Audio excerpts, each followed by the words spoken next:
Hello everyone. So I just released version 0.4 alpha of the SolPlay SDK. Main reason for that was that it wasn't possible to use the SDK when loading new scenes. So I fixed this. And then I fixed the minting of NFTs because it suddenly was broken because Metaplex updated their program. And now you always need to add a freeze authority to the mint. So I added that. And then I updated the frictionless framework a little bit so that it's easier to use and to communicate between game objects and so on. Then I did some bug fixes and improvements, and I removed this dependency from the UI extensions. So if you upgrade from 0.3, then you may need to remove it now from the package manager because the snap scroll view is still in there. And then I reduced the pressure of the RPC nodes a little bit because I was always getting these 439 errors from my RPC. So I just reduced the amount of calls to the RPC a little bit. And like last time, let's go and just set up a new project, and I will explain again how it all works, how you set it up. So I'm creating a new project, and then we follow the instructions here on the SDK like last time. So now it's a little bit easier. You just need to add this SDK here in the package manager. Make sure you don't have these spaces at the end that we had last time. And then as soon as the project is there, then you can now either use this package that I put here in the description, or there's also this release tabs now here, where you can just get the Unity package from here. So this makes it a bit easier, I would say. So the project is loaded. Now we go to Window, Package Manager, and we add the SDK, first step. Okay, second step is we import the package that I have here in Documents. So import, and now everything should work already. Then we need to put in the SolPlay prefab into the scene, and then we will create a very simple example scene again. So where you can swap your tokens, you can show your NFTs, and you can select NFTs and then use them as a character. So for that, we first go here to the SolPlay folder and put the SolPlay prefab in here. Then we create a canvas. Then in the canvas, we put our login screen here. Then we import the TextMesh Pro Essentials, just a Unity thing. And for the canvas, I usually like to go for scale with screen size and then full HD, just my preference, and then put it on high. It usually works quite well for most things. Then here we create a connected root again. And in the connected root, this time we put, I would say, the NFT screen and the token screen. So let's frame this. Doesn't look too nice yet, but we are getting there. So I make this expand. Then I put a horizontal layout group and make it expand with width and height. And now we have this nice little view where we have the NFTs on the left and our token swap on the right. And then here in the login screen, we take the connected root and drag and drop it here into the connected prefab. Currently, we don't have a tab bar, but you can also use that from the other example. There's another example scene called Fluffy Game Example. There you have these nice buttons on the bottom where you can switch between screens. And then another thing we're going to put in is our blimp system. I improved it a little bit, so now you can just put it anywhere and it has its own canvas, and the canvas order is at 1. So it will always show the blimps in front of the screens that we have. It also makes it a little bit easier. So now let's start this. Oh, I think I need to put the, no, that works. Okay, so we log into DevNet, then we have our 2 screens here. Then we mint an NFT, so we automatically get an airdrop when we connect to DevNet. And now I mint an NFT, and after a few seconds should be here. And now I can select it, and now it tells you, hey, if you want to select something, like an NFT, then you need to put the logic into the NFT context menu. So let's do that. Here in the NFT context menu, you can see here you can put the logic that you want to happen when you select an NFT.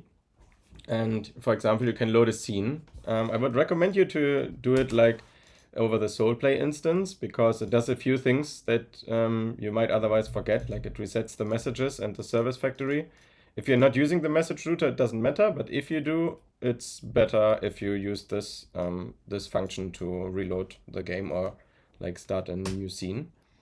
And then someone asked me how you can select an NFT as a character. So I will show you how I did this here. Basically what you can do is if you have a start function, you can use the message router and add a handler to the NFT selected message. And this message will be sent as soon as an NFT is selected. And in this message, you will have a reference to the NFT. So it calls here message.new NFT. And in this new NFT, you have the image as well. So for example, what I do here in the player controller is I set sprite from NFT. And in this function, I just create a rect, and then I take the file, which is a texture, and I create a sprite out of it. And then I put it into the sprite renderer of my character. So you can see this is a sprite renderer. And then I just do sprite create. Then I take the texture that we loaded from the NFT. And then I put the rect in here, which is the width and the height of this NFT. What you can also do, if you want to use it in UI, you can just use the prefab that I added. It's called NFT item view.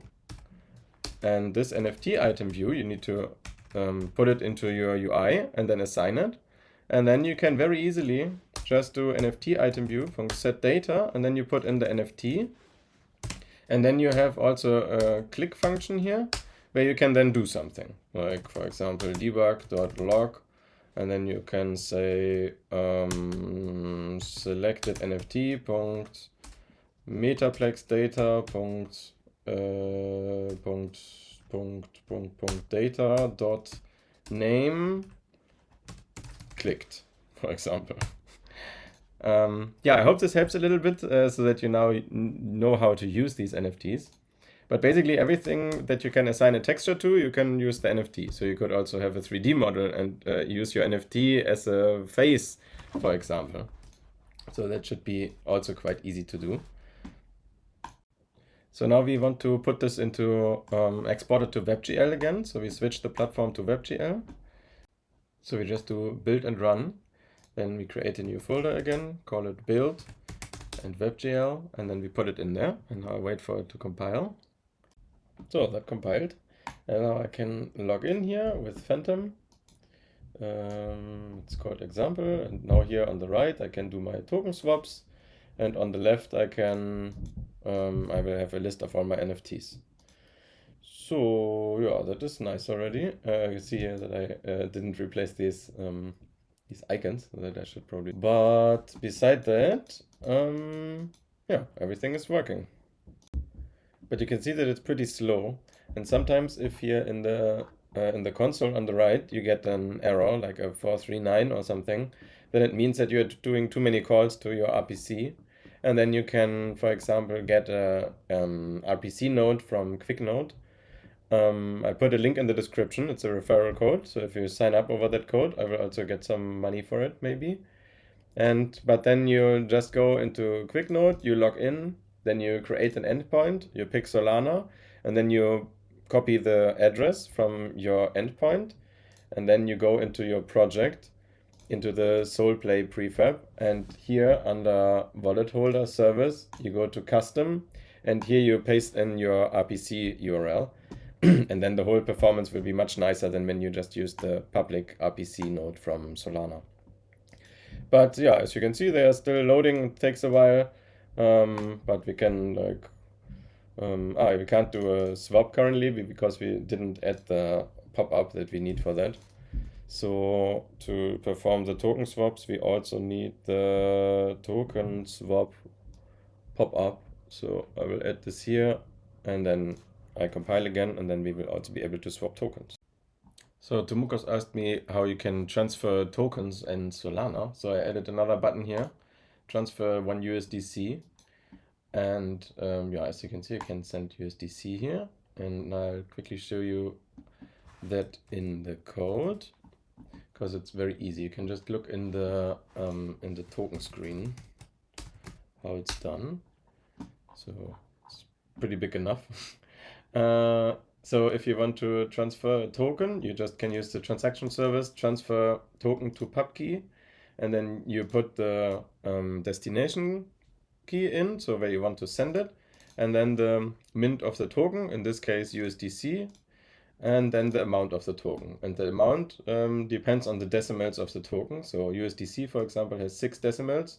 So if I want to send 1 USDC, I need to send 1 and 6 zeros of this token to be 1 of the token. And to transfer Sol, you can use the same service, transaction service, service factory, resolve, transaction service. And then you can just transfer Sol to pub key, and you put the destination again. And Sol to lump-hertz divided by 10 will be 0.1 Sol.